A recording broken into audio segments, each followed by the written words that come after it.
You ask Tiger to solve. This deals with linear equations with one unknown. The final result is x equals -15. Let's solve it step by step. Swap sides. Isolate the x. Divide both sides by -3. Cancel out the negatives. Simplify the fraction.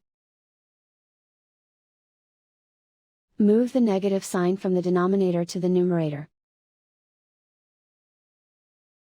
Find the greatest common factor of the numerator and denominator. Factor out and cancel the greatest common factor. And so the final result is x equals -15.